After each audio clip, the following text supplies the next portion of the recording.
Hey, I wanted to show you how to evaluate a function graphically. Now, regardless of whether you're evaluating a function graphically or algebraically, the problem has to start by giving you the input.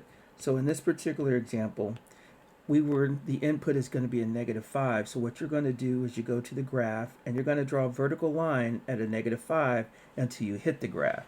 Once you hit the graph, you're going to draw a horizontal line over to the y-axis.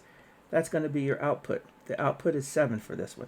Now, I like to say that this is completing a rectangle. And what I mean by that is if you start at a -5, you go up, and then you draw your horizontal line, and then if you go down to the x-axis, and then if you go over to where you started, you've made a rectangle.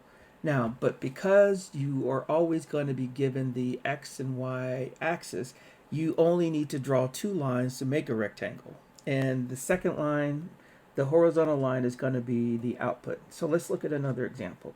So in this case, the input is a -3. So you go to a -3, you draw your vertical line, and then you draw your horizontal line over to the y-axis. The output is going to be 1 for this particular problem. Let's look at another one. Now this is a piecewise function, and we have two pieces here.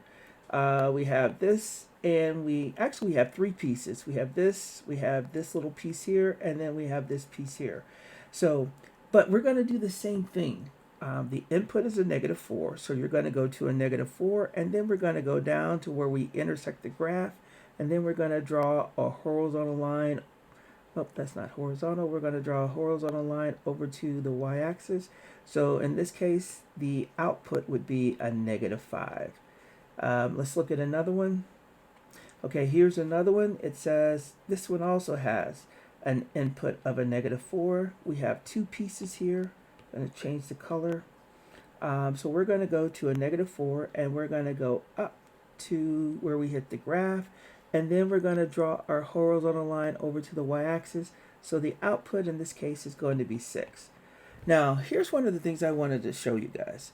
Now, let's say that if they had given us the input of 2, and they asked us to find the output, we would go to the input line of 2, and if you draw a vertical line here, you see that it doesn't hit the graph anywhere. So if you draw a vertical line for an input and it doesn't hit the graph anywhere, then that means it's undefined. So you would say it's undefined at x equals 2 because it doesn't intersect the graph anywhere.